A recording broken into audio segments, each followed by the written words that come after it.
It's really important to... I am so funny.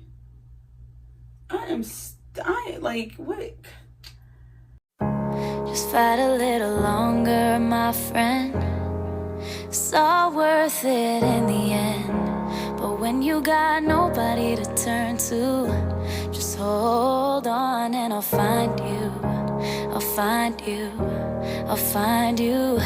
Just hold on and I'll find you. I'm hanging on by... Okay, y'all, I am back here with another video, and this time we are going to talk about abstinence, okay? So at the time that you guys are seeing this video, I have completed 1 full year of abstaining from sex. Abstaining from sex just means to withhold sex, right? And so the importance, or why I've abstained from sex, because I have been walking with the Lord faithfully, and so you don't get to pick and choose what you want to do in the Bible. The Bible is written as a roadmap for our lives, and so I am committed to following the Lord, so I'm committed to following his law.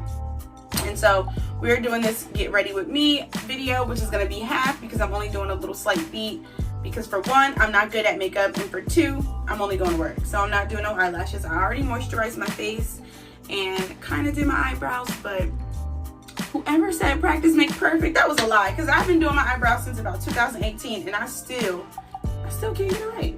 We are going to talk about the importance of abstaining from sex. Number 1, I will say, there's a scripture in the Bible, is Genesis 1:28, and God tells Adam and Eve to go and multiply and be fruitful. So God made sex, and anything that God makes is good. God only does good. So if you did have sex already, don't worry about it. If you have kids already, don't worry about it. You are no less, or it doesn't make you a bad person, because God gives us grace and God gives us salvation and mercy. So thank goodness for that. But he made men and women as one. He told us to be fruitful and to multiply.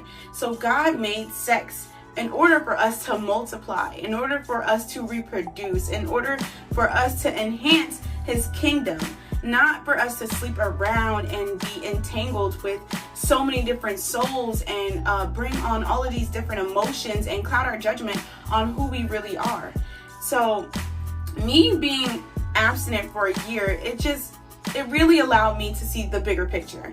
For 1, I know myself. I'm not carrying around the soul ties of the person that I slept with yesterday or the day before that or whenever. I'm not carrying that around anymore. For 1, because God delivered me from it.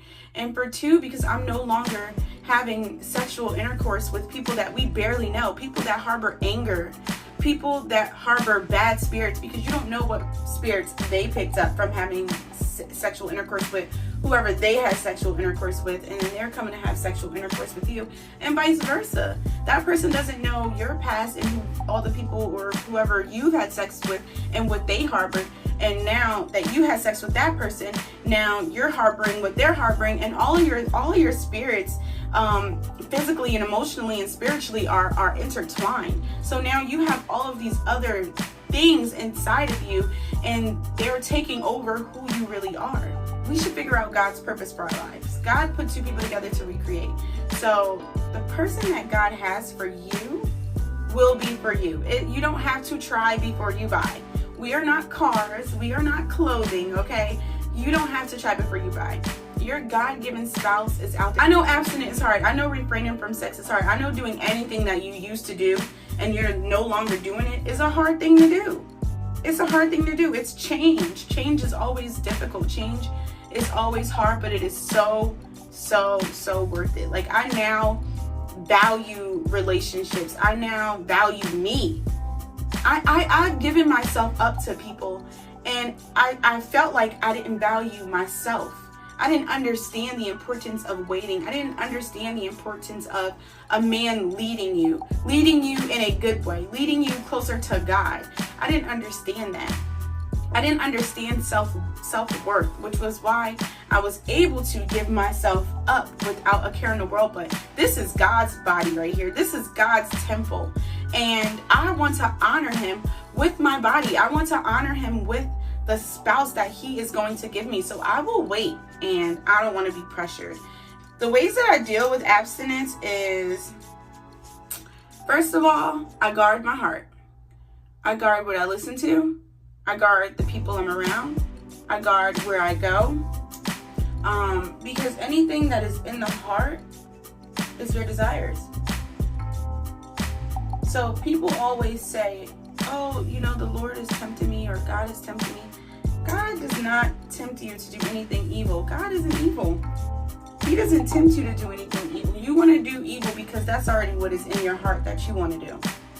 You already have that in your heart. And that's why the importance of changing your heart is very important. It's very important to change your heart posture, to guard your heart. Proverbs 4:23, the verse is, above all else, guard your heart, for everything you do flows from it. So what you're already thinking, what things that you say that come out your mouth, things that you do, the actions that you take, those are things that are already in your heart. Those are things that you're already thinking of, you know?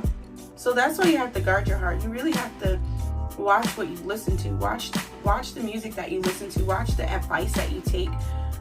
Watch the people that you're around, because that will help your journey.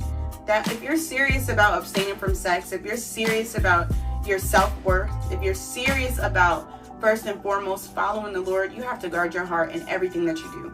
Because if not, the devil will creep in, and he will tempt you to do something. But if you do it, it's because that was already in your heart to do. So if you change your heart, and you cannot change your heart on your own, you have to submit yourself to God. You can only change from the strength that God gives you. You are a human. You can't change by yourself. You can only change from God.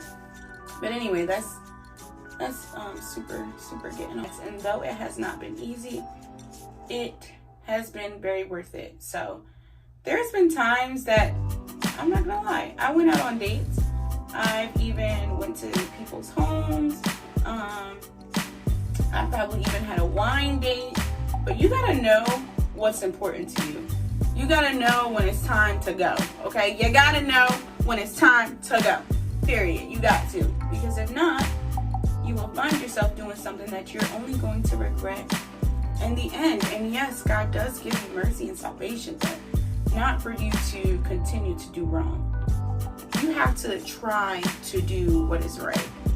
Like, you have to try to do what is right. You have to be good. It's so crazy that doing what is right is also very hard to do, because society has told us that sex is okay.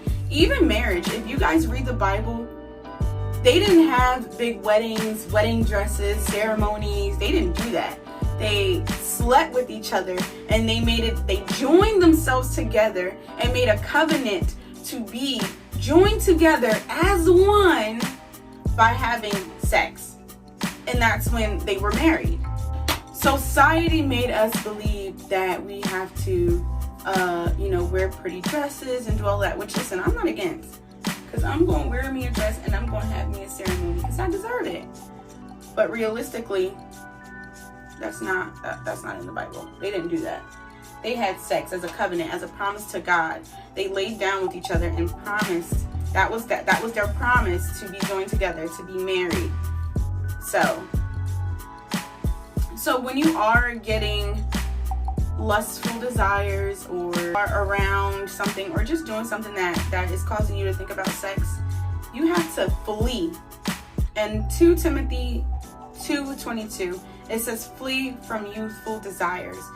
Whatever is making you get aroused, making you feel like you're about to risk it all, you have to remove yourself from that situation. You don't stick around that situation. Sometimes you're not strong enough to watch sexual scenes.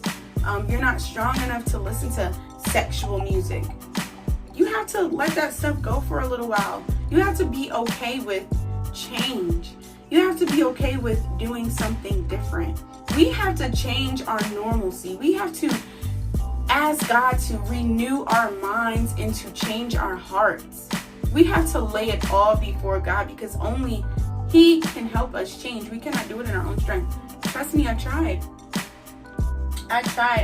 to do it in my own strength. I tried to say, you know what, I'm not having sex no more. And you know what? I did. But on April 4th, 2021, I said, God, I was like, I'm done. I was like, I'm done. I got into a situation that I was not proud of. And I was like, this is it. I'm not doing it anymore. I'm not giving myself over to someone that does not honor me,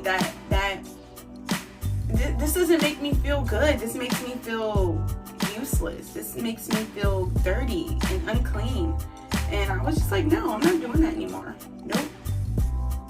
And that's the moment. That's the day that I stopped. And yes, it was so hard. It was so hard. It's still hard. I'm not done. I mean, I'm still looking for a husband. I'm still looking to have kids. I'm still looking to be married. So I still have a long way to go. I pray that God is molding my husband somewhere out there, as well as He is molding me, so that we can come together and, procreate, make babies, expand God's kingdom. That's really all I can hope for. Makeup is really not my strong suit, and honestly, just look crazy. I really hope I explained my abstinent journey, because I hope I explained it to y'all, because it's really important. At this point, y'all, I really just be wasting my money, because what am I doing? If y'all see this and y'all got some tips for me, please, because I don't even know where the makeup just went. I really don't. Try this again.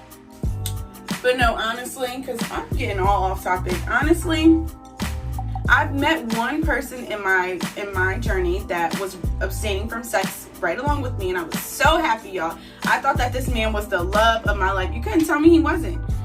Shoot, I thought still last week he was literally just on my mind. A little TMI, but it didn't work out. But anyway, that situation showed me that there is somebody out there who is waiting and who is honoring the Lord, who fears the Lord.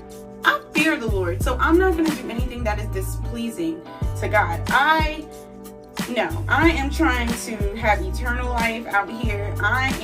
First of all, I love the Lord, period. So I'm not trying to do anything that is going to upset Him.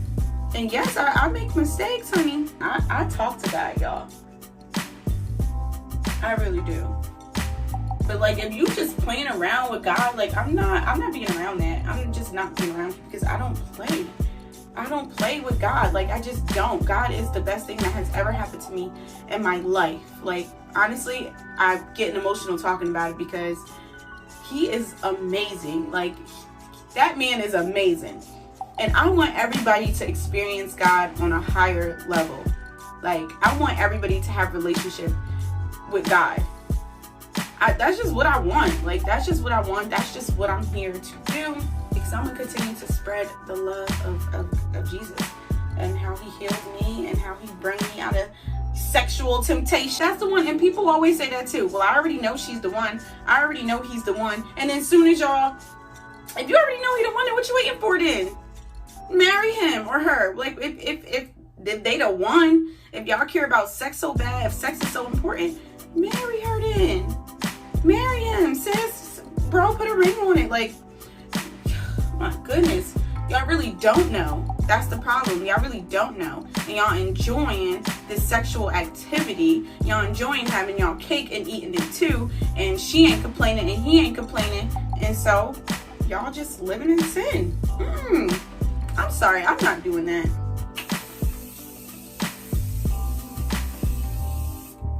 Oh my God. I really hope that I got out the point of being abstinent. Anyway, it makes 1 year, and it definitely was not easy. I know some people don't understand. Some people be like, why? Like, why would you not want to have sex? Honey, I ain't never said I ain't want to.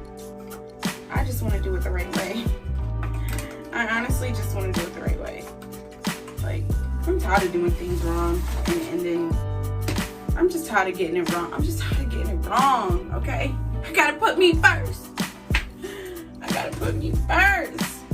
Yo, being abstinent really just really showed me my worth. It showed me who I am. Like, comment down below if I've said anything like wrong or anything you don't agree with, or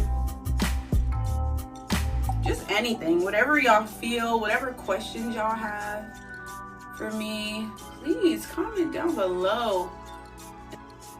I'm out here trying to get our self-worth back. I'm out here trying to get our relationship with God together. Please stay strong, keep going. You can email me or just reach out to me for any tips. I am here to help. Comment down below. Let me know your thoughts, and until next time.